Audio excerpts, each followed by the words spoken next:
Overheating, waterproofing, video reviewing, mic connecting, and cancel recording are five things that I said were issues with the DJI Nano. And then people were like, oh, you don't even own the camera yet, you haven't seen that yet. And like other people were like, thank you so much for pointing this out because these are things that I'm trying to figure out. So I've had it for a little while. Here's what I know. When it comes to overheating, I did a test just recently where basically I ran it for 40 minutes straight at 4K 60 in a stable environment. It's like 78 degrees, 76 degrees.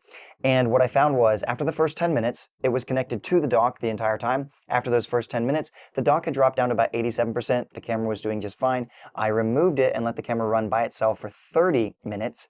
And that dropped the camera battery from 100% to 39% in just 30 minutes of filming at 4K 60. So pretty big drop. The module was down to about 85%-ish. It didn't actually drop that much until I reconnected it, and then it like juiced up the camera and crushed the module. So there's that. But I did not have any overheating issues, except when I went to reconnect the camera. And it told me that it couldn't charge the camera because the temperature was too high. So there was that. I turned the camera off for like maybe 3 minutes. I stopped recording for like maybe 3 to 5 minutes. And then I went to record another video with the Go Ultra, and what happened was I filmed for about 3 to 4 minutes, and then the camera stopped recording, and it said it overheated. So to me, that's maybe not a big issue for most people. Like, I don't know who's going to be recording straight for like 30 to 40 minutes. What I can say is it wasn't in heat. It wasn't sitting on the dash, and I've got to run those tests to see like how does that start to play a role in this entire experience. So overheating is an issue area for me. It's kind of wishy-washy. The second one, the waterproofing, I definitely see how this could have been waterproofed. Like, to me, there is no reason that they could not have given us a better battery or a better door right here, all right? Just because this thing just clicks and it doesn't seal. There is no like clicking or locking, and they could have done that, which would allow this to be truly sealed. And then I believe reasonably that they could do this system up here in a way that would be waterproof. I'm not really sure what they would need to do to that, but I think they could do it. So maybe a future iteration will have that. All right. The next one is video reviewing. You cannot review the videos unless this is connected to the dock. All right. That is the only way to do it. So I'll just show you really quick. You just prove the point in case anybody's wondering. At the current firmware update, the little icon shows up right there, and I can tap this, and now I can see the footage, right? So it's there. If I pull this off, that disappears. You can no longer see the footage.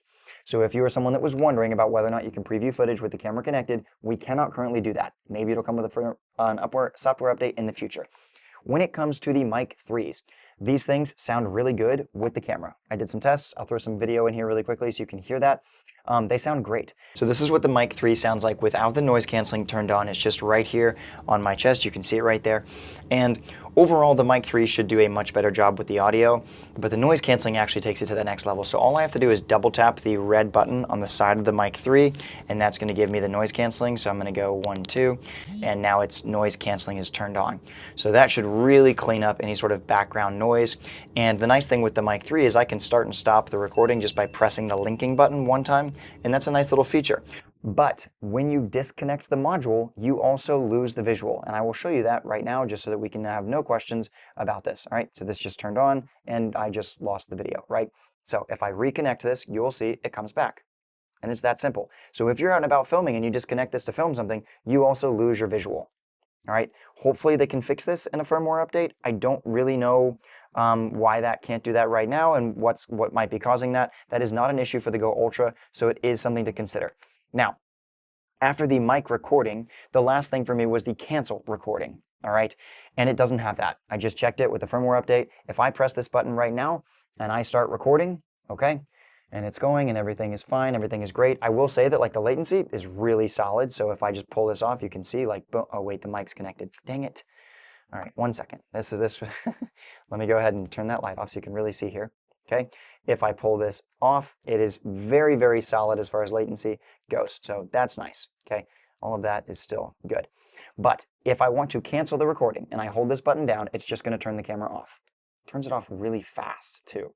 Not something that I was expecting to happen the first time that I did it. So press the button, camera's back on, there we go. Oh, and now we're recording again.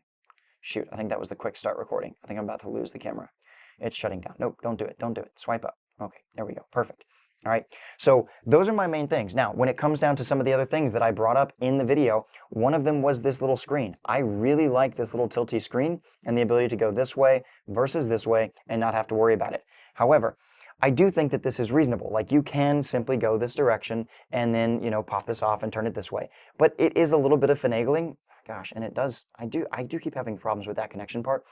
But one thing that is standing out to me, at least, is that the number of times that you're going to have to do that regularly, if you are using the camera, right? So you're going to be constantly doing this. I don't know how much wear and tear these pins can take. And I don't know what happens when those start to get damaged, right? So that is something to me that, like, the nice thing about the Ultra is you never have to remove the camera to change the direction of the screen. Kind of a big deal. But then we come back to the price, right? $329, $350 after tax with 128 gigabytes built in versus $450, $480 after tax and no storage until you buy it later. Plus, you don't even get a freaking pivot stand. Like, it's the combo deal on this is definitely better, but the use of it to me is worse. And I don't know, you know, if this is going to be something that I'm going to continue to use regularly. I think I might force myself to. Is going to be my thinking on that.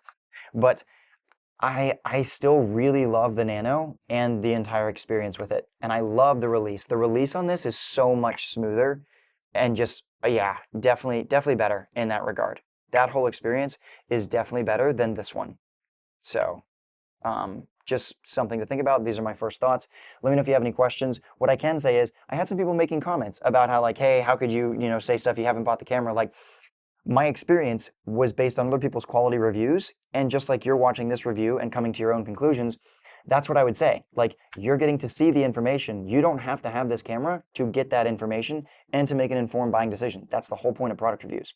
So I don't tend to make videos predicting what a camera is going to be. I'm not going to like watch like, you know, ads and promo stuff and be like, oh, I think this camera is going to, no, I don't tend to make those videos. But what I will do is watch other people's reviews and say, okay, this is what I'm seeing. These are my concerns. And sure enough, my concerns have kind of played out in this case. All right. And I do think when you're thinking about spending $350, $450, like, you want to actually make a good decision. You're investing a lot of, you know, your money either way.